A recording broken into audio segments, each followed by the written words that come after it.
嘿，你好。啊。你叫什么名字？我叫高洪亮。高洪亮。啊，哇，马特，我很高兴认识你。你太帅了。你也很帅的。你太高了。你多高？我1.9米。哦，我太小了。欢迎你们来我们大中国。我就在宁波。宁波。Okay, bye bye. 玩得开心啊。Hey guys, how's it going? That is a good lead into today's conversation. Today I'm going to talk about something that I don't think everybody thinks, but there is a considerable portion of the population that has this belief. The Chinese people are oppressed and they need saving. As a matter of fact, Pompeo recently said, you know, he's going to liberate the Chinese people. He's going to save the Chinese people because they really need saving. I'm sitting here in Xi'an on a walking street where there is just mobs of people who are just completely oppressed. I mean, they certainly need help. It's okay. Give me some time. Just I don't want people to follow me. Thank you. I will find you. Yeah, so are Chinese people oppressed, repressed? Are they in need of rescuing? Do they just not know what's going on in the world? That is total and utter bullshit. Although some things like Facebook and YouTube are blocked without the use of a VPN, which is widely available. It's not that difficult to get a VPN. It's not that difficult if you do need to access the outside world for work. Even as a Chinese or a foreigner like myself, we can get access. We can do that. They allow you to access most news sources beyond that, so you can actually access other things in order to inform yourself about things going on in the world. But China has done a lot to help lift up the common man here. They have given people things to enjoy. They have given them jobs to do, fulfilling jobs, and not jobs they're forced to do, jobs that people are interested in doing. Entrepreneurship is very common in China. Many business people I know started from nothing and worked their way up. They're very appreciative of the system that's been afforded to them to grow and prosper. And so when I see comments in my comment section saying, Matt, you don't know, you're drinking the Kool-Aid, all of those people, they don't realize a system that's being foisted on top of them and the weight that is being oppressed on them. As a matter of fact, you don't even know because people don't even tell you, they're afraid to talk to you. This is not North Korea. I've been to North Korea. I actually had an interview with a girl in North Korea, if you want to know what life is like in North Korea. North Korea has oppression of its people. It has secrecy beyond what China has, considerably. But China doesn't have that. If you walk around this area right here, you're going to see malls with Louis Vuitton. You're going to see Coca-Cola machines. And then you'll see people dressed up in traditional Chinese clothing. You'll see traditional Chinese architecture built by talented architects. You'll see fun things and people laughing and enjoying life, like this fountain over here that's controlled by the volume of your voice. So people are standing around it and screaming as loud as they can to try and get the water to raise up the highest. And this area is not unusual. Hello. This area is not unusual. This is typical. This is a fairly uniform society, and it might not conform to your society, wherever you might live. It might not be the American dream. It might not be the Swedish dream. It might not be the African dream, but it's the Chinese dream.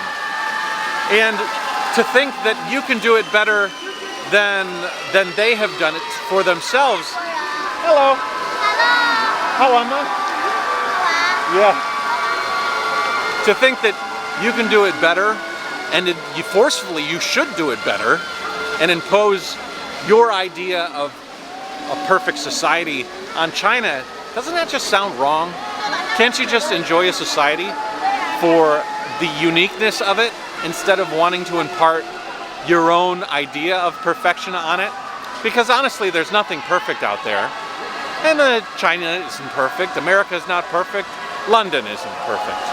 But everybody's striving to live a good life, to live a happy life, to be successful and feed their kids. Hey! To be successful and feed their kids and have their kids grow up in a better state than they are. And I think it's undoubtable that a parent in China or parents in China can reliably say that their kids are going to grow up with more opportunity, more security, more happiness, and more upward mobility than they have. And if you can say that confidently, without lying to yourself, why would you want to change it? So I have a real problem sometimes when people impart their own idea of, you know, of what China should be on China itself. I think that's wrong. You know, part of this is a talent or a trait that I've learned in traveling. You know, once you start traveling, you start to appreciate different places for what they are instead of where they should be. And you know, it allows you to actually have a better, more fulfilling traveling experience, and it also teaches you to appreciate where you've come from, where you're going, and different places and different people. Because we're all different, and yet in many ways we're all the same. And so just live and let live and enjoy every place for what it is. You know, if we were all uniform, wouldn't that be boring? Why would you want to make China more like America? I mean, certainly Chinese don't want to make America more like China. They actually do enjoy the fact that China is different from America, America is different from China, and they appreciate those differences. This area here is just beautiful. They've got all these crazy exhibits going on. Look at this one. Sometimes I'd like to get into the head of some of the people who have this view of China. I wonder if they think that there's an underlying unhappiness in the people. I wonder if they realize how much opportunity there is for the average Chinese person. How much the village that used to have no road now has a paved road and it provides opportunity to the outlying villages. The people in the cities have upward mobility to move up the rungs of the ladder there. Everybody has this upward mobility that, I don't know, a lot of countries don't have that kind of opportunity. So the other thing I wonder is I wonder how much people outside of China think there's governmental propaganda being impressed on you at any moment. Granted, turn on the TV, there's going to be some state-run propaganda. You might see some signs, you might see the hammer and the sickle. You might see, you know, some symbolism of government. But I think as much as you'll see a Chinese flag waving, you'll see an American flag waving in America. Patriotism is patriotism all the way around. And there is definitely patriotism. People here, I would imagine you'd ask the majority of people here, they'd be pretty happy with their government, and they'd be pretty proud of what they've been able to accomplish under that government. And so I just thought I'd make a little video to talk about my impressions of that, because I think that it is a little bit crazy to see so much just, hello. Hello, nice to meet you. Nice to meet you. I think it is a little bit strange, some of the comments I read, just from complete ignorance and complete supposition. I mean, they're literally making up their own impression of what China is and saying, I remember one comment, that place is a hellhole. I am never going to go there until they're a democracy like America. And that's so sad, because China has so much to offer, so much to show you.